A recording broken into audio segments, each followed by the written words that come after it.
साऱ्या गोष्टींना हँडल करतोय. का करतोय? एक आत्मा 9 कृपादानांना हँडल करतोय. का करतोय? कारण देवाने वचनातच सांगितलं मी एक आहे. देव कुठं म्हणलंच नाही. आता 1 Corinthians 8वा अध्याय त्याचं 4थ्या वचनात सांगितलंय, एकच देव आहे, एकाखेरीज दुसरा नाही. आणि त्याच्या अगोदरचं थोडंसं वेगळं वचन आहे.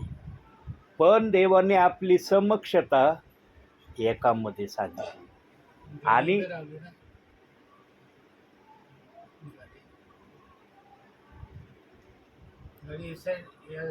नाही, इकडे या बेताडीच्या साईडला लावली चिटून. का देवबापा अंतिम समयामध्ये आपल्या लोकांच्या गाठी भेटी घेतोय?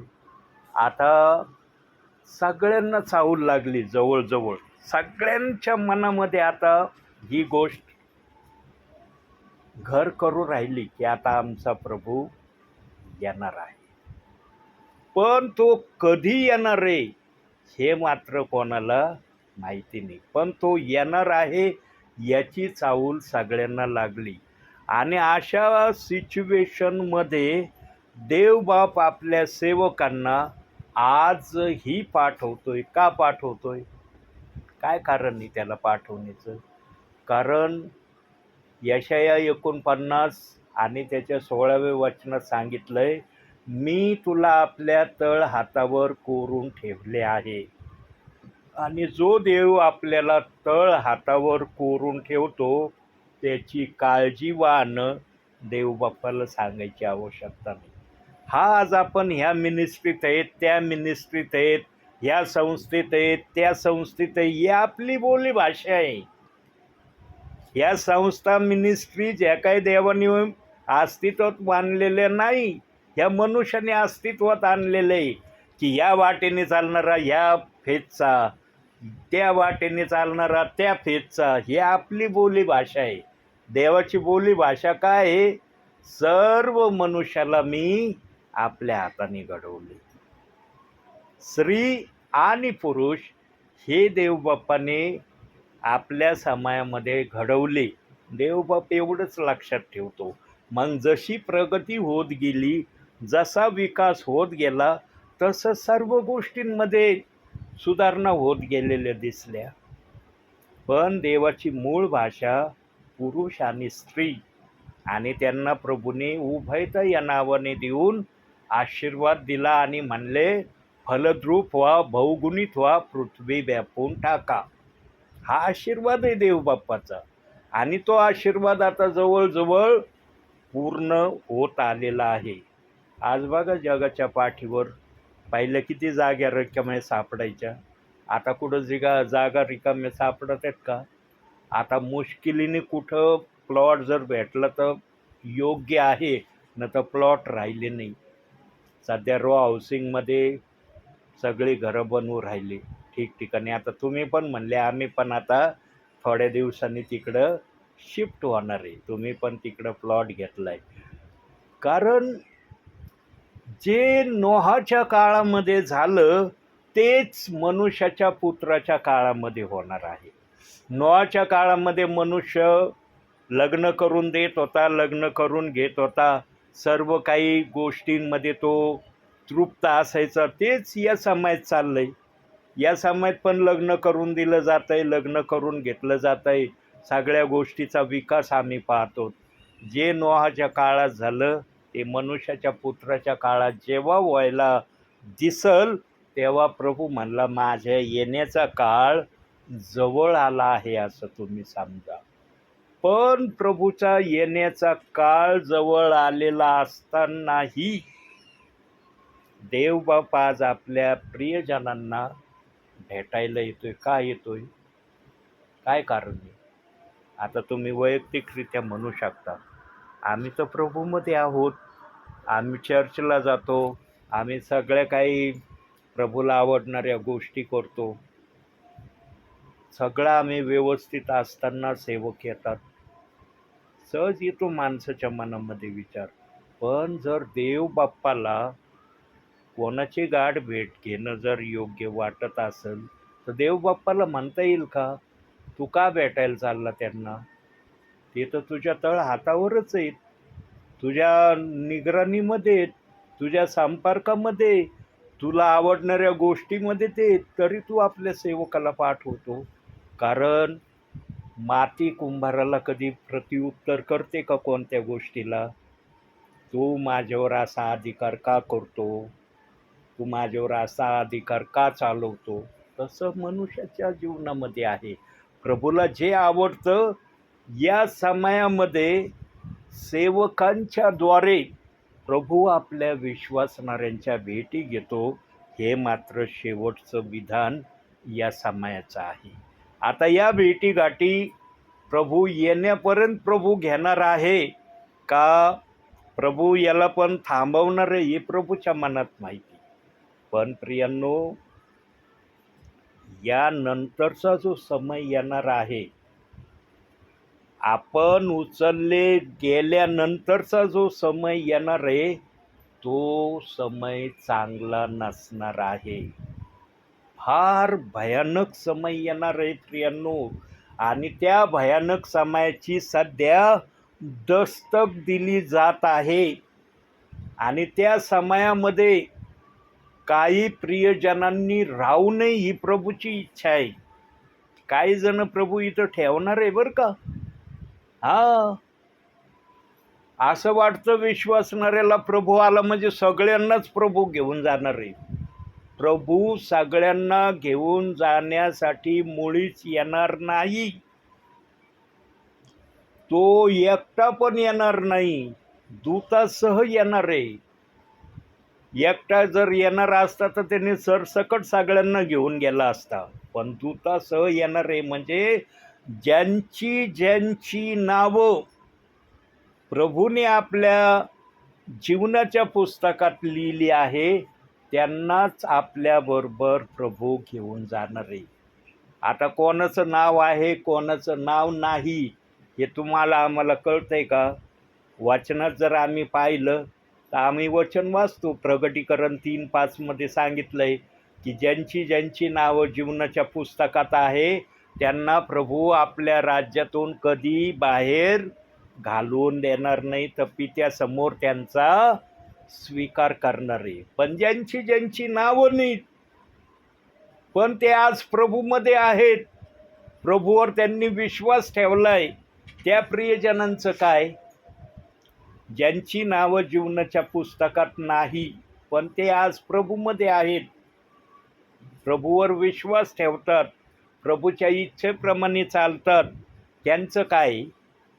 म्हणून बोलवलेले आणि निवडलेले हे दोन प्रकार जे प्रभूंनी वचनामध्ये ठेवले हे फक्त पवित्र आत्मा आपल्या इच्छेने प्रगट करू शकतो.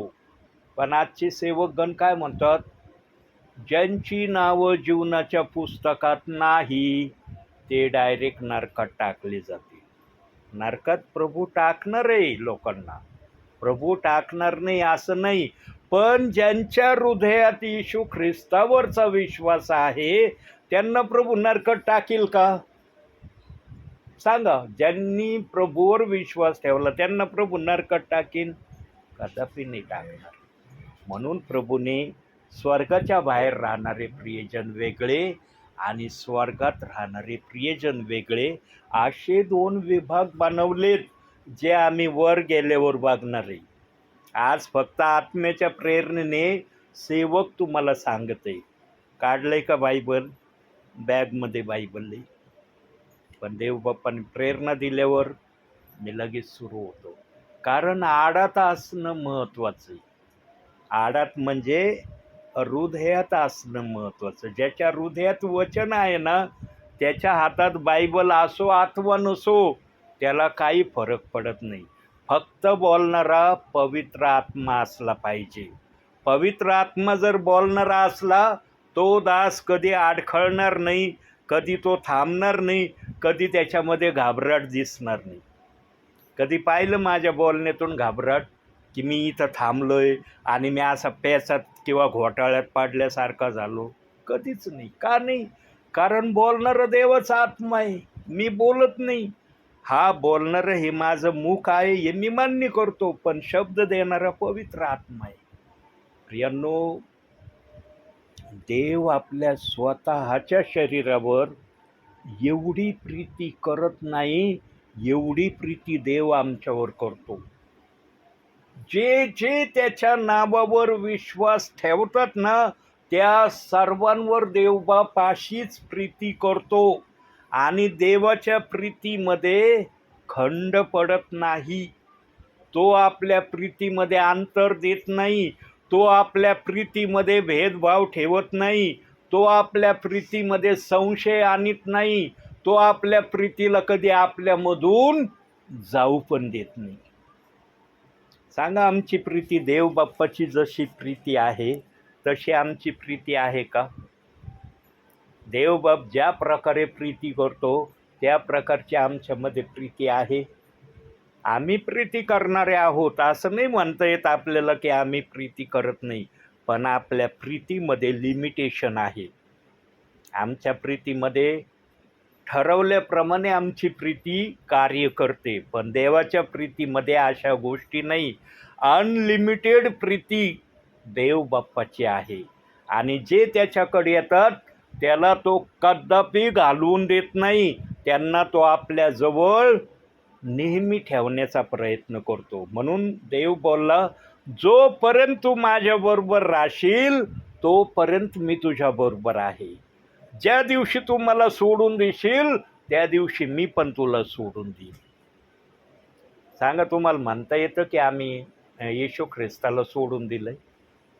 तुमचा आत्मा म्हणतो, जो देहामध्ये आत्मा प्रभूने ठेवलाय तो आत्मा म्हणतो की तू येशू ख्रिस्ताला सोडून दिलंय. जर एखादा आत्मा असा म्हणेल की मी येशू ख्रिस्ताला सोडून दिलंय, त्याच्याजवळ देवाचा आत्मा राहील का? आणि जिथं देवाच्या आत्म्याचे लोक नाही तिथं देवाचा आत्मा उतरल का? जिथं देवाचा आत्मा आहे, आत्म्याला मानणारे आहेत, त्याप्रमाणे करणारे, तिथं देवबाप प्रेरणा देतोय.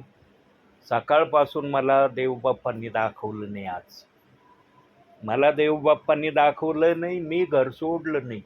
मला देवबाप्पा ही सेवा तुझी आहे, ह्या जगातले प्रिय लोक तुझे आहेत, हा आम्हाला तू सेवक म्हणून नियुक्त केली, ही तुझी मानता आहे. तू दाखव, मला एखादं ठिकाण दाखव, त्या ठिकाणी जर मी जायला हलगजरीपणा केला तर योनाला जे केलं ते मला कर. पण तू दाखवित नाही मला काही, मी कस काय घराच्या बाहेर पडू? माझ्या मनाने जर कुठं गेलो तर तिथं सेवा होईन याची खात्री मला कस काय देता येईल?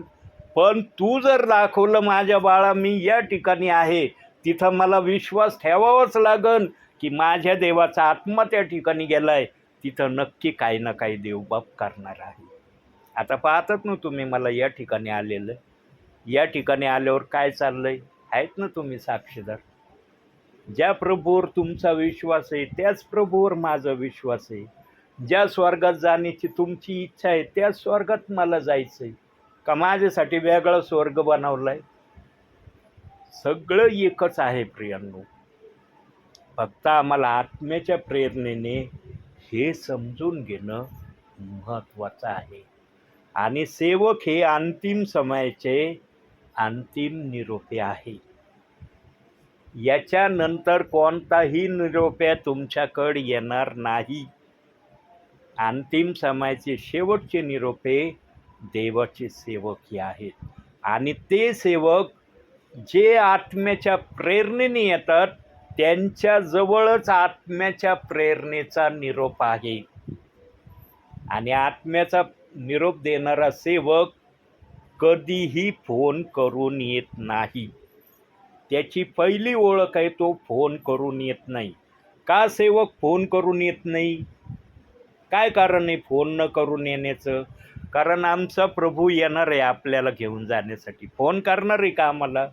मी स्वर्गातून निघालो, तुम्ही तयार राहा, म्हणजे मला काही अडचण होणार नाही तुम्हाला उचलण्यासाठी. करणार आहे कोणाला फोन? कोणालाच फोन येणार नाही. अचानकपणे येणार आहे.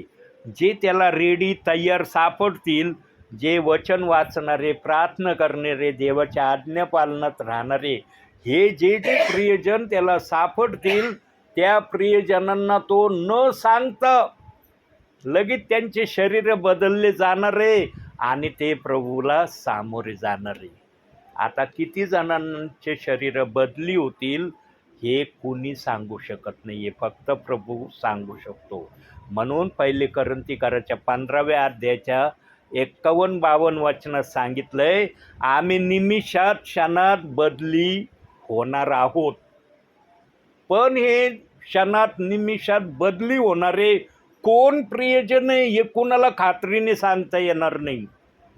म्हणून देवबाप्पाने याकोब 1:22 वचनामध्ये सांगितलंय, वचनाप्रमाणे आचरण करणारे असा, केवळ तुम्ही ऐकणारे असू नका, आशाने तुम्ही स्वतःची भुलवणूक करता.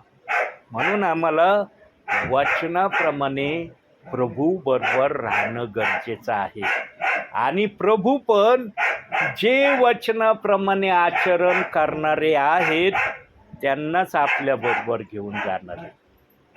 आता कोण कसं आहे हे कोणी कोणाला सांगू शकत नाही, पण देवबाप वरून स्वर्गातून अखिल पृथ्वीकडे पाहत आहे की कोण माझ्या इच्छेप्रमाणे चालतोय, कोण माझ्या इच्छेप्रमाणे आहे, कोण माझ्या भयाप्रमाणे वागतोय, हे सगळं देवबाप्पाला माहिती आहे. प्रियांनो, आज या जागेमध्ये देवाचा आत्मा उतरून आलाय. देवाचा आत्मा स्वर्ग सोडलाय आणि या जागेत उतरून आला. म्हणून देवाच्या सेवकाला देवबाप्पाने सांगितलं, माझ्या बाळा, मी या ठिकाणी आहे आणि मी लगबगीने आलो. प्रियांनो, सेवकाला नेहमी देवाच्या सांगण्याप्रमाणे कॉलिंग असली पाहिजे. देवाने दाखवलं पाहिजे की या ठिकाणी जा, त्या ठिकाणी जा. जिथं देवाचा आत्मा म्हणाल सेवकाला जा, तिथं सेवकाने जायला हलगर्जीपणा करू नये. तिथं गेल्यावर काय करायचं देवाचा आत्मा करीन. त्याला जे करायचं ते केल्याशिवाय राहणार नाही. त्याला जर वाटलं केवळ प्रार्थना करायची, प्रार्थना होईल. त्याला जर वाटलं थोडासा निरोप द्यायचा, निरोप देईल. कारण देवाचा आत्मा ज्या पण ठिकाणी उतरतो ना प्रियांनो, त्या ठिकाणच्या सर्व परिस्थितीला देवबाप आपल्या नियंत्रणामध्ये ठेवतो.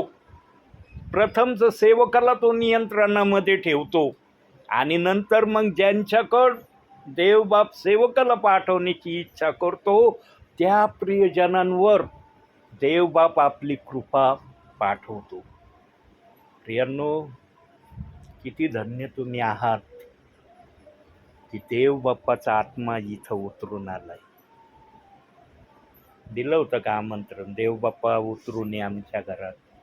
तुमच्या हृदयात आहे येशू ख्रिस्ताचा विश्वास, परंतु देवबाप स्वर्ग सोडून आत्मेने या ठिकाणी उतरून आलाय. आणि जगाच्या पाठीवर आज या समयाला जिथं जिथं देवाचे सेवक सेविका ब्रदर देवाच्या नावाने सेवा करत आहे, त्या त्या ठिकाणी देवाच्या आत्म्याची उपस्थिती आहे. म्हणून तो आत्मा आकाश पृथ्वी व्यापून राहणारा आत्मा आहे. तो आत्मा केवळ इथंच आला आणि बाकीच्या ठिकाणी नाही असं नाही. तो अखिल पृथ्वीवर जिथं पण त्याचं नावाची गौरव चाललंय, स्तुती चालली, त्या ठिकाणी त्याची उपस्थिती आहे. आज या ठिकाणी किती प्रियजन आहेत, बोटावर मोजण्यासारखे प्रियजन आहेत ना. प्रभूला माहीत होतं ना या परिवारात किती प्रियजन आहे, तरी प्रभूचा आत्मा आला उतरून. कारण मत्ते 18 अध्याय 14व्या वचनात त्यांनी सांगितलंय, कोणाचा नाश व्हावा ही तुमच्या स्वर्गातील पित्याची इच्छा नाही. आमच्या देवाने आम्हाला आपल्या राज्यात घेतलंय ना, कोणाचा नाश व्हावं म्हणून घेतलं नाही, तर त्याचं जाणं स्वर्गामध्ये व्हावं या अनुषंगाने घेतलंय. पण जे कोणी स्वर्गाच्या वाटेवर चालण्यासाठी तसे तयार होणार नाही, त्यांच्यासाठी पण देवबाप्पाने दुसरी राहण्याची योजना बनवली, प्रयोजन करून ठेवलंय. जे प्रियजन स्वर्गात येणार नाहीत प्रियांनो, ते प्रियजन नरकात कदापि टाकले जाणार नाही. पण आजच्या समयामध्ये आम्ही ऐकतो चर्चमध्ये, हाऊस प्रेयरमध्ये, की जे स्वर्गामध्ये येणार नाही ते नरकामध्ये जाणार आहे, असं खुलेआम सेविका पण सांगतात, ब्रदर पण सांगतात आणि सेवक गणही सांगतात. प्रियांनो, देवबाप नरकात टाकणार आहे लोकांना, पण ते लोक विशेष लोक असणार आहेत. ज्यांनी येशू ख्रिस्तावर विश्वास ठेवलाय त्या प्रियजनांना देवबाप्पाचा आत्मा कधीच नरकात टाकणार नाही. जे स्वर्गात येणार नाहीत ते नरकात पण जाणार नाही. तर त्यांना मंदिराबाहेरचं जे अंगण आहे त्या अंगणामध्ये प्रभू ठेवणार आहे. का अंगणामध्ये ठेवणार आहे? कारण त्यांनी देवाच्या इच्छेप्रमाणे केलं नाही, म्हणून देवबाप त्यांना म्हणणार आहे, तुम्ही माझ्या नावात होते म्हणून तुम्हाला मी या ठिकाणी ठेवेल. तशी वचनं दिलेत बायबलमध्ये. प्रगटीकरण 11वा अध्याय 2ऱ्या वचनामध्ये या गोष्टीचा पुरावा देवबाप्पांनी ठेवलेला आहे. आणि जे वचनाप्रमाणे चालणारे आहेत ते डायरेक्ट प्रभूबरोबर स्वर्गामध्ये असणार आहेत. राजासनावर आमचा प्रभू असणार आहे, आम्ही प्रभूच्या राजासनासमोर असणारे प्रियजने. आता अखिल पृथ्वीवरचे विश्वासणारे जे स्वर्गात घेतले जाणारे तेवढे प्रियजन आम्हाला स्वर्गात दिसणारे. मग तो स्वर्ग कसा असेल? कसा बनवला असेल स्वर्ग? अखिल पृथ्वीवरचे विश्वासणारे जर त्या स्वर्गामध्ये देवबाप घेणार आहे तर तो स्वर्ग विशाल असणार आहे. आणि जे प्रियजन स्वर्गात घेतले जाणार नाही, अंगणात असणारे, ते अंगण पण विशाल असणार आहे, लिमिटेड नसणार. आम्ही जसं आमचं अंगण लिमिटेड बनवतो असं लिमिटेड अंगण वरचं नाही आहे, फार विशाल अंगण आहे ते. आणि त्या अंगणामध्ये ते प्रियजन तिथंच राहणार आहे. त्यांना त्या ठिकाणाशिवाय दुसऱ्या ठिकाणी जाता येणार नाही. पण स्वर्गात जाणाऱ्यांसाठी जीवनाच्या झाडावरचं फळ खाण्याची त्यांना संधी मिळणार आहे. आणि हे वचन प्रगटीकरण 2रा अध्याय 7व्या वचनात दिलंय की मी तुला जीवनाच्या झाडावरचे फळ खावयास देईल. पण ज्यांची स्वर्गामध्ये एंट्री होणार आहे त्यांनाच हे जीवनाच्या झाडावरचं फळ खायला मिळणार आहे.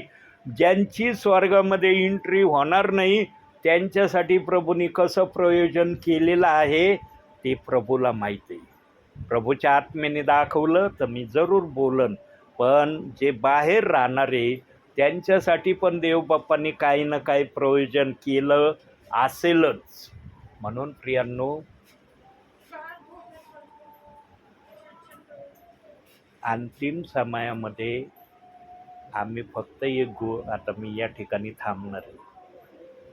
अंतिम समयामध्ये फक्त एक काळजी घ्या. एका काळजीशिवाय दुसरी काळजी घेऊ नका.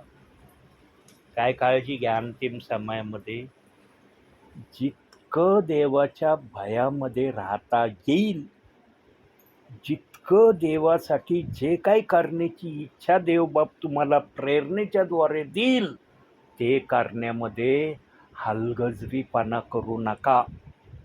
का? किंवा मनुष्य म्हणतो जाऊ दे मला हे करायची इच्छा नाही होत. देवाचा आत्मा जे पण दाखवेल ना प्रियांनो ते करण्यासाठी सदैव तत्पर राहा. कारण ही देवाची अंतिम समयामध्ये आपल्या विश्वासणाऱ्यांसाठी अंतिम इच्छा असू शकते.